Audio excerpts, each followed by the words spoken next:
Hello everyone, welcome back to the class. तो guys, हम लोग जानते हैं, हम लोग अभी इनकम टैक्स कर रहे हैं।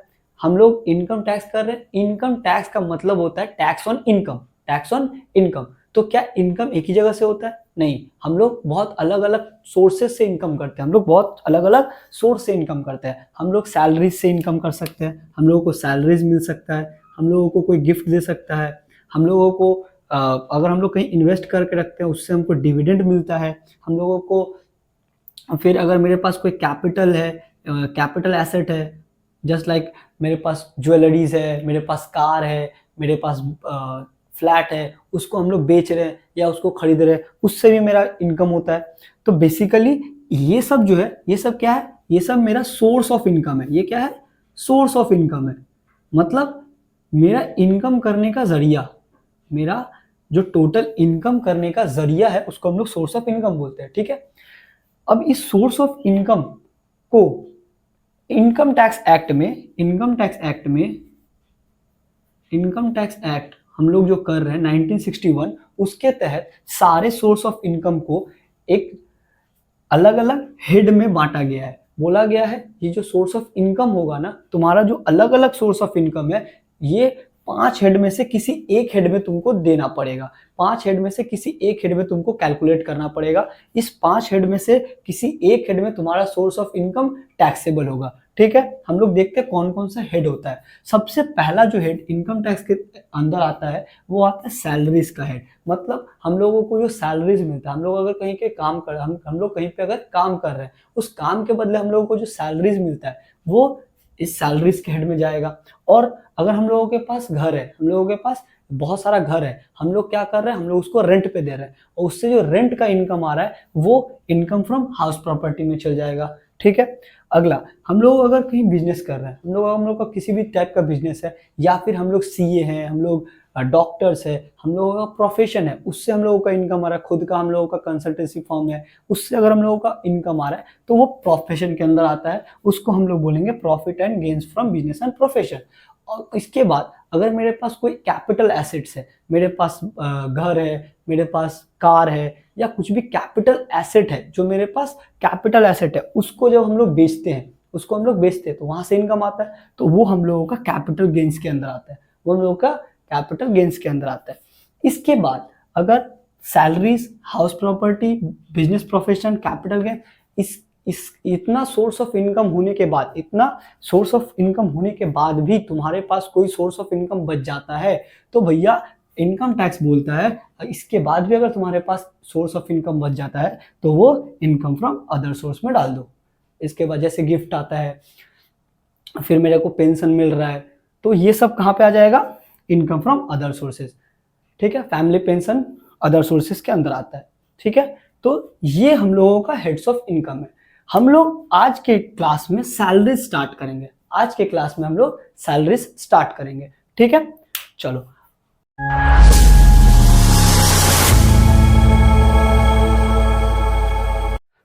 हम लोग का टॉपिक क्या है? सैलरीज। सबसे पहले हम लोग समझते हैं सैलरीज क्या होता है। सैलरी होता क्या है। सैलरी बेसिकली क्या होता है? जब कोई पर्सन किसी को सर्विसेज देता है, किसी को सर्विसेज दे रहा है, उसके बदले, सर्विसेज के बदले उस इंसान को जो कंसीडरेशन मिल रहा है, उसको जो पर्सन किसी इंसान को जो सर्विसेज दे रहा है, अपना सर्विसेज दे रहा है, उसके बदले जो कंसिडरेशन उसको मिलता है, उस पर्सन को कंसिडरेशन मिलता है, उसको हम लोग सैलरी बोलते हैं। ठीक है। कोई भी इंसान किसी भी पर्सन को जो सर्विसेज देता है उसके बदले जो उसको कंसिडरेशन मिलता है वो हम लोगों के आईटी एक्ट में सैलरीज का नाम दिया गया उसको। ठीक है। उसको हम लोग सैलरीज बोलते हैं। अच्छा, ये जो सैलरीज है it can be in cash और काइंड। मतलब ये सैलरी कैश में हो सकता है, हम लोगों को कोई पैसा दे सकता है कैश में, या फिर कोई सामान भी दिया जा सकता है। सैलरी के अंदर ये जरूरी नहीं है कि उसको कैश ही पैसा दिया जाए, काइंड में भी कंसिडरेशन दिया जा सकता है। क्या बोले? कैश के साथ काइंड में भी हम लोग सैलरी पे कर सकते हैं। ठीक है। चलो, अब देखते हैं हम लोग सैलरी, कोई भी जो कंसिडरेशन है उसको हम लोग सैलरी कब बोलेंगे? सैलरी बोलेंगे जब जो इंसान पे कर रहा है, जिसको कि हम लोग पेयर बोलते हैं, जो पे करता है, जो पेमेंट पे करता है उसको हम लोग क्या बोलते हैं? पेयर। और जो रिसीव करता है उसको बोलते हैं पेई। क्या बोलते हैं? जो पे करता है उसको पेयर बोलते हैं, जो रिसीव करता है उसको पेई बोलते हैं। तो बोल रहा है जो पेयर और पेई के बीच में, पेयर और पेई के बीच में अगर इंप्लॉयर और इम्प्लॉई, अगर पेयर और पेयर पेई के बीच में एम्प्लॉयर एम्प्लॉई का रिलेशन बनता है, तभी वो कंसिडरेशन सैलरी कहलाएगा, नहीं तो नहीं कहलाएगा। क्या बोले? जो पर्सन पैसा पे कर रहा है और जो पर्सन को पैसा मिल रहा है, ये पे कर रहा है, ये रिसीव कर रहा है, इसके बीच में अगर एम्प्लॉयर एम्प्लॉई का रिलेशन बन रहा है तभी वो सैलरी कहलाएगा, नहीं तो सैलरी नहीं कहलाएगा। अगर क्वेश्चन में बोला रहे जो पे कर रहा है और जो पेई है, जो पेयर है और पेई है, उसके बीच में एम्प्लॉयर एम्प्लॉय का रिलेशनशिप नहीं बनता है, तो याद रखना वो सैलरी के अंदर आएगा ही नहीं। आएगा वो अलग हेड के अंदर आएगा, वो बात का टॉपिक है। हम लोगों के लिए अभी ये जानना है कि एम्प्लॉयर एम्प्लॉय के, अगर एम्प्लॉयर एम्प्लॉय का रिलेशनशिप नहीं बनता है पेयर और पेई के बीच में, तब वो सैलरी के अंदर नहीं आएगा। तो सैलरी के अंदर कोई भी इनकम टैक्सेबल होने के लिए सबसे जरूरी चीज क्या है कि भैया जो पे कर रहा है और जो पे रिसीव कर रहा है, दोनों के बीच में एम्प्लॉयर एम्प्लॉय का रिलेशनशिप बने। ठीक है। इसका जो चार्जेबिलिटी सेक्शन है वो 15 है। अंडर सेक्शन 15 में सैलरी चार्जेबल होता है। ठीक है। अब हम लोग देखते हैं सैलरी का परफॉर्मा। ठीक है, सैलरी का परफॉर्मा इसके बाद हम लोग देखेंगे। हम लोगों का ये सैलरी का परफॉर्मा है। ठीक है। सैलरी में सबसे पहले जो होता है वो होता है बेसिक सैलरीज। बेसिक सैलरी का मतलब होता है जो सैलरी के नाम पे सबसे पहला हम लोगों को पैसा मिलता है, वो बेसिक सैलरी कहलाता है। ठीक है। दूसरा फीस, अगर कोई हम लोग कोई भी तरह का प्रोफेशनल काम करते हैं तो उसके लिए जो फीस हम लोगों को पैसा मिलता है वो फीस कहलाता है। कोई भी काम के लिए अगर मेरे को कमीशन मिलता है वो कमीशन होता है। सैलरी में जो एक्स्ट्रा पैसा मिलता है, एक्स्ट्रा पैसा मेरे को दिया जाता है, उसको हम लोग बोनस बोलते हैं। ये सब तो नॉर्मल सैलरी के अंदर आता है, ये हम लोग जानते हैं। इसके बाद ये जो है ये पूरा पोर्शन ग्रेचुइटी से लेके रिट्रीटमेंट कंपनसेशन तक, ये पूरा रिटायरमेंट बेनिफिट के अंदर आता है। मतलब हम लोग जब रिटायर करेंगे ना, जब हम लोग रिटायर करते हैं तब हम लोगों को ये दिया जाता है। सबसे पहला आता है ग्रेचुइटी। ग्रेचुइटी एक लमसम अमाउंट होता है, मतलब एक अच्छा खासा पैसा होता है जो हम लोगों को रिटायरमेंट के टाइम पे दिया जाता है। क्योंकि हम लोग जब इतना पास्ट में इतना काम करके आए हैं, हम लोग अब सैलरीड पर्सन है, जब हम लोग रिटायर करेंगे तो अचानक से हम लोगों का जो सैलरी होगा बहुत कम हो जाएगा। मेरे पास या तो पैसा होगा ही नहीं, या तो बहुत सैलरी कम हो जाएगा। पेंशन के तौर पे मेरे को 2000-5000 मिलेगा। तो वो जो सैलरी इतना जो घट जा रहा है, तो वहाँ आगे लाइफ को चलाने के लिए हम लोगों को एज ए ग्रेचुइटी हम लोगों को लमसम अमाउंट दिया जाता है। ठीक है। उसके बाद है लीव इनकैशमेंट। अगर हम लोगों को जो शेड्यूल छुट्टी होता है, जो शेड्यूल छुट्टी है, हम लोगों को साल में कुछ छुट्टियां मिलता है, वो छुट्टी में अगर हम लोग काम करते हैं तो उसके बदले जो पैसा होता है वो लीव इनकैशमेंट के अंदर आता है। पेंशन, वही सेम बात, रिटायरमेंट के बाद खर्चा चलने के लिए कुछ ना कुछ हम लोगों को पैसा मिलता है, वो हम लोग पेंशन बोलते हैं उसको। Compensation received under VRS, voluntary retirement scheme. मतलब हम लोगों का जो सर्विस लाइफ है, सर्विस लाइफ से पहले अगर हम लोग रिटायरमेंट लेते हैं, उसके टाइम पे जो हम लोगों को लमसम अमाउंट मिलता है उसको हम लोग कंपनसेशन रिसीव्ड अंडर वीआरएस के बोलते हैं। ठीक है। रिट्रीटमेंट कंपनसेशन, ये क्या होता है? जब हम लोगों को, अगर हम लोगों का जो कॉन्ट्रैक्ट है, जो हम लोगों का कंपनी के साथ कॉन्ट्रैक्ट किया है, अगर कंपनी कॉन्ट्रैक्ट तोड़ता है तो उसके बदले जो मेरे को कंपनसेशन देता है उसको रिट्रीटमेंट कंपनसेशन बोलते हैं। अच्छा, उसके बाद कुछ अलाउंस एंड परक्यूजिट आता है। अलाउंस और परक्यूजिट क्या होता है? अलाउंस बोला जाता है सैलरी के अलावा जो मेरा एम्प्लॉयर है वो मेरे को कुछ ना कुछ पैसा एक्स्ट्रा देता है अलग अलग सर्विसेज के लिए, अलग अलग काम के लिए। मेरे को मेरा जो बच्चा है उसको पढ़ाने के लिए मेरे को कुछ पैसा जो मेरा एम्प्लॉयर है वो दे देगा।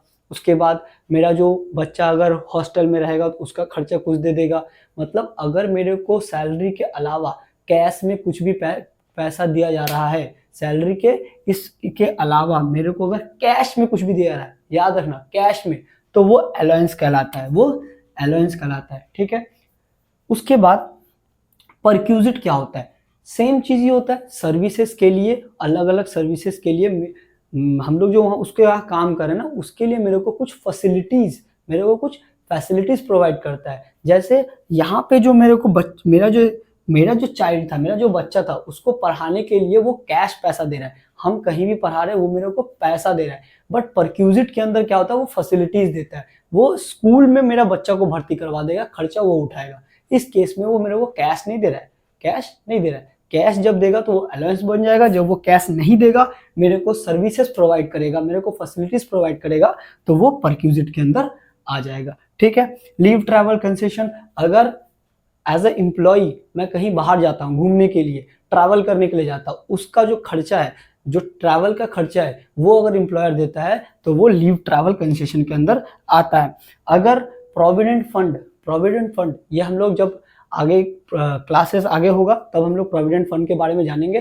प्रोविडेंट फंड में जो एम्प्लॉयर्स का कंट्रीब्यूशन होता है वो सैलरीज के अंदर टैक्सेबल होता है। इंटरेस्ट, अगर जब हम लोग वही प्रोविडेंट फंड पे जो इंटरेस्ट का पैसा होता है, वो इंटरेस्ट का पैसा भी इसमें टैक्सेबल होता है। और इसके अलावा अभी हम लोग जितना पढ़े, उसके अलावा भी अगर कुछ एम्प्लॉयर एम्प्लॉय का रिलेशन के बीच में अगर मेरे को कुछ पैसा मिलता है तो वो यहाँ सबसे लास्ट में हो जाएगा। ठीक है, और यहाँ से यहाँ तक मतलब basic salary, fees, commission, bonus, gratuity, leave encashment, pension, compensation received under VRS, retractment compensation, allowance, perquisite, leave travel concession, contribution of employer to provident fund, interest on recognized provident fund, any other item, ये सबको जब हम लोग sum up करेंगे, जब सबको total कर देंगे तो निकलेगा ग्रॉस सैलरी। तब क्या निकलेगा?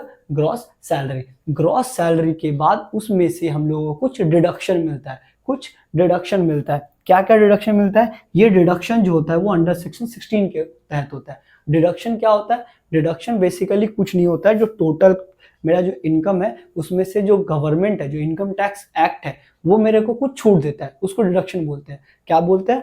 बोलता है जो भी तुम्हारा टैक्सेबल इनकम, जो भी टैक्सेबल सैलरी आएगा, ग्रॉस सैलरी आएगा, उसमें से हम कुछ तुमको छूट देंगे। मतलब एक स्टैट्यूटरी लिमिट दिया हुआ है, उस स्टैट्यूटरी लिमिट के ऊपर अगर सैलरी होता है तभी टैक्सेबल होगा, नहीं तो नहीं होगा। तो बोल रहा है कि स्टैंडर्ड डिडक्शन दिया हुआ है, जो स्टैंडर्ड डिडक्शन है वो 50,000 है। मतलब अगर हम लोगों का ग्रॉस सैलरी विद इन 50,000 रहता है तो हम लोगों को टैक्स नहीं देना पड़ेगा।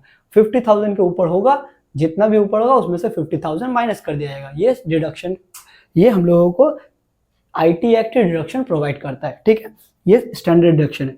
और अगर हम लोग ओल्ड रिजीम में है, तो हम लोगों को एंटरटेनमेंट अलाउंस का भी डिडक्शन मिलेगा और प्रोफेशनल टैक्स का भी डिडक्शन मिलेगा। ये हम लोग बाय द कोर्स, हम लोग जितना आगे क्लासेस करेंगे, हम लोग जब सैलरी आगे बढ़ेंगे तो ये और भी डिटेल में हम समझाएंगे। ठीक है, और ग्रॉस सैलरीज के बाद उसमें से अगर हम लोग डिडक्शन माइनस कर देंगे तो हम लोगों का टैक्सेबल सैलरीज आ जाएगा। ठीक है, ये परफॉर्मा समझ में आ गया। हम लोग अब समझते हैं टैक्सेबल क्या क्या, कौन कौन सा चीज कितना कितना टैक्सेबल होगा। सबसे पहले होता है बेसिक सैलरी। ये कोई भी हो, चाहे वो गवर्नमेंट एम्प्लॉय हो, चाहे नॉन गवर्नमेंट एम्प्लॉय हो, कोई भी केस में बेसिक सैलरी फुल्ली टैक्सेबल होता है। बेसिक सैलरी फुल्ली टैक्सेबल होगा। ये क्या होगा? Fully taxable in all the cases. पूरा बेसिक सैलरी फुल्ली टैक्सेबल होता है। ठीक है, किसी भी केस में बेसिक सैलरी में हम लोग को सिर्फ एक चीज ध्यान रखना है, बेसिक सैलरी में पे स्केल दिया रहता है।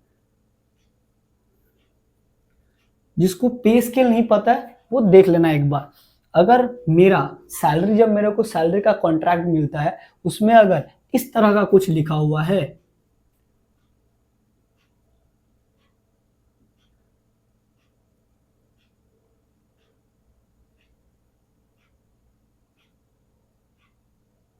इस तरह का अगर कुछ लिखा हुआ है, इसको हम लोग पे स्केल बोलते हैं। इसको क्या बोलते हैं? पे स्केल बोलते हैं। पे स्केल का मतलब क्या होता है? ये जो 10,000 है, लेट से कोई ए है, ए नाम का कोई बंदा है, वो 1/1/2022 में कोई कंपनी ज्वाइन किया। ठीक है, 20 में, 22 में नहीं, 20 में, लेट से 2020 में वो कंपनी ज्वाइन किया। ठीक है, आज के डेट में उसका सैलरी निकालना है, मेरे को उसका सैलरी, बेसिक सैलरी उसको कितना मिल रहा है, और ये उसका पे स्केल दिया हुआ है। मतलब होता है कि वो जब ज्वाइन किया था उसको 10,000 रुपया सैलरी मिल रहा था। कितना मिल रहा था? जो पहला जो सैलरी है वो ये है, उसको 1/1/2020 को 10,000 का सैलरी मिल रहा था। ठीक है, विद उसके बाद ये जो 2,000 है ना, वो इंक्रीमेंट है, हर ईयर 2,000 करके बढ़ेगा, हर ईयर 2,000 करके बढ़ेगा। ठीक है, फिर तो 1/1/2021 को 2,000 बढ़ा, फिर ये 12,000 हो गया। ऐसे करते करते हर साल वो 2,000 बढ़ेगा। कब तक बढ़ेगा? जब तक वो 20,000 ना हो जाए, जब तक वो 20,000 ना हो जाए। जब वो 20,000 हो जाएगा, जब वो सैलरी उसका 20,000 हो जाएगा, 20,000 के बाद वाला जो साल होगा उसमें फिर वो 5,000 करके इंक्रीमेंट होना स्टार्ट हो जाएगा। कितना हो जाएगा? 5,000 करके। लेट्स से यहाँ 22 में 14,000 हो गया, 23 में 16,000 हो गया, 24 में 18,000 हो गया, 25 में 20,000 हो गया। अब 26 में जब जाएगा, 25 के बाद जब 26 में जाएगा, मतलब जब ये 2026 में जाएगा, तो इसका सैलरी अब 2,000 नहीं बढ़ेगा, इसका सैलरी अब 25,000 होगा, सीधा 5,000 इंक्रीमेंट होगा। उसके बाद जब 27 में जाएगा तो 25 से 30,000 हो जाएगा। और ये कब तक बढ़ता रहेगा? जब तक 50,000 ना हो जाए। और उसके बाद कुछ भी नहीं दिया हो, मतलब 50,000 के बाद इसका सैलरी नहीं बढ़ेगा। ठीक है, ये पे स्केल होता है। बेसिक सैलरी फुल्ली टैक्सेबल होता है, उसमें सिर्फ एक बार ये पे स्केल याद रखना कि जो पहला है वो उसका स्टार्टिंग सैलरी है, उसके बाद जो दिया हुआ वो इंक्रीमेंट दिया हुआ है, कब तक इंक्रीमेंट होगा, जो लास्ट नंबर है वो लास्ट इंक्रीमेंट है, इसके बाद उसका सैलरी इंक्रीमेंट नहीं होगा। तो बेसिक सैलरी यही था। ठीक है, उसके बाद आता है हम लोगों का फीस। उसके बाद फीस, किसी भी केस में फीस फुल्ली टैक्सेबल होगा। पूरा का पूरा जितना भी फीस दिया होगा वो टैक्सेबल हो जाएगा, पूरा अमाउंट टैक्सेबल हो जाएगा।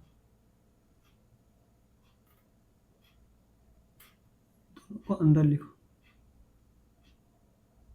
ठीक है, अच्छा अगला है कमीशन। कमीशन भी फुल्ली टैक्सेबल होगा, चाहे कोई भी केस हो, कमीशन फुल्ली टैक्सेबल होगा। बोनस फुल्ली टैक्सेबल होगा।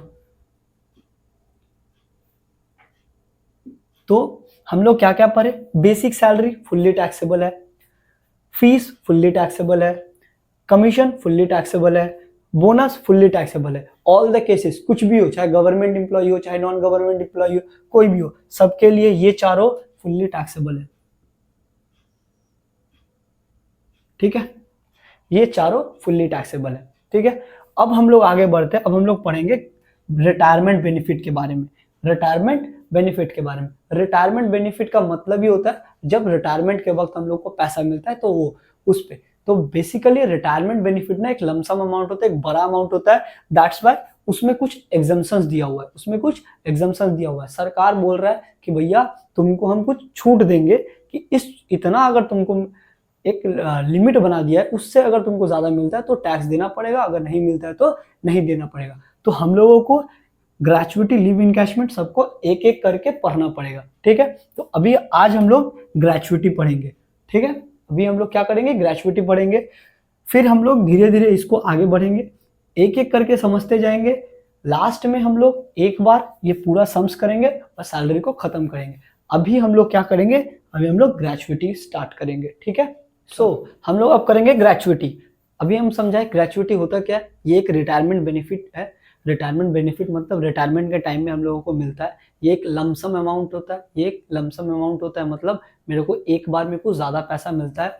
ये मिलता क्यों है? हम लोग ये इतना साल कंपनी को दे के आते हैं, हम लोग जो किसी कंपनी को इतना साल दे के आते हैं, उसके बदले हम लोग उस सर्विसेज के बदले मेरे को ये पैसा मिलता है। ठीक है, और हम लोग जो इतना साल जो सर्विसेज किए, हम लोगों को जो सैलरी मिल रहा था वो अचानक से चल जाएगा, और हम लोगों का या तो बहुत कम सैलरी हो जाएगा या फिर अचानक से सैलरी बंद हो जाएगा। तो उसको मैनेज करने के लिए, उसको कर्डल करने के लिए मेरे को जो पैसा मिलता है वो हम लोग ग्रेचुइटी बोला जाता है। ठीक है, अब ग्रेचुइटी तो मिला, ग्रेचुइटी टैक्सेबल है, बट विथ सम एग्जम्पशन।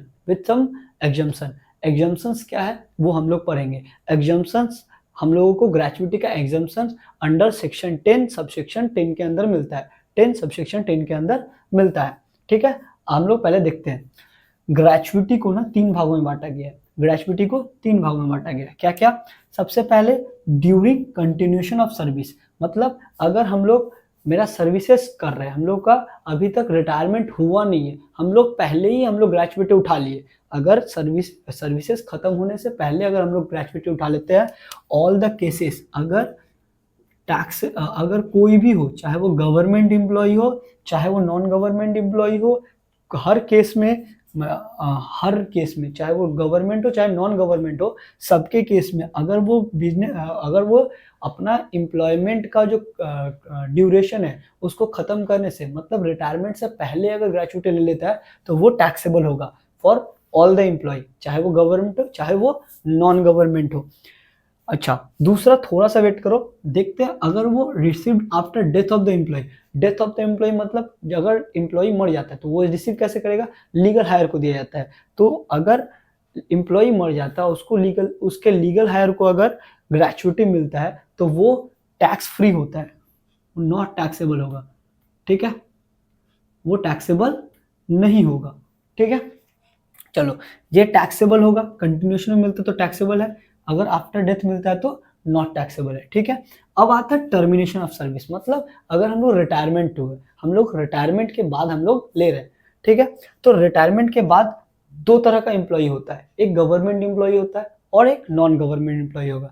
अगर गवर्नमेंट एम्प्लॉय है, रिटायरमेंट के बाद जो गवर्नमेंट एम्प्लॉय है उसको अगर ग्रेचुइटी मिलता है वो फुल्ली एग्जेम्प्टेड होता है, नॉट टैक्सेबल। गवर्नमेंट एम्प्लॉय को टर्मिनेशन के बाद जो ग्रेचुइटी मिलता है, रिटायरमेंट के बाद जो ग्रेचुइटी मिलता है, गवर्नमेंट एम्प्लॉय का पूरा एग्जेम्प्टेड होता है। ठीक है, गवर्नमेंट एम्प्लॉय का पूरा टैक्सेबल, पूरा का पूरा नॉट टैक्सेबल होता है। ठीक है, अब आते हैं भाई अदर एम्प्लॉय। अगर अदर एम्प्लॉय टर्मिनेशन के वक्त ग्रेचुइटी रिसीव करता है तब क्या होगा? अब अदर एम्प्लॉय में भी ना दो पार्ट है। दो पार्ट क्या है? सबसे पहले ना एक ग्रेचुइटी एक्ट होता है, एक gratuity payment of gratuity act है। अगर कंपनी, जिस कंपनी से हम लोगों को मिल रहा है, मतलब जिस कंपनी से हम लोगों को ग्रेचुइटी मिल रहा है, अगर वो कंपनी ग्रेचुइटी एक्ट के तहत कवर्ड है तब क्या होगा, और ग्रेचुइटी एक्ट के तहत कवर नहीं है तब क्या होगा, ये दोनों हम लोगों को देखना पड़ेगा। अगर company payment of gratuity act के अंदर कवर्ड है तो एग्जम्पशन मिलेगा अंडर सेक्शन 10 सबसेक्शन 10 क्लॉज 2 के, और नॉट कवर्ड में सेक्शन 10 सबसेक्शन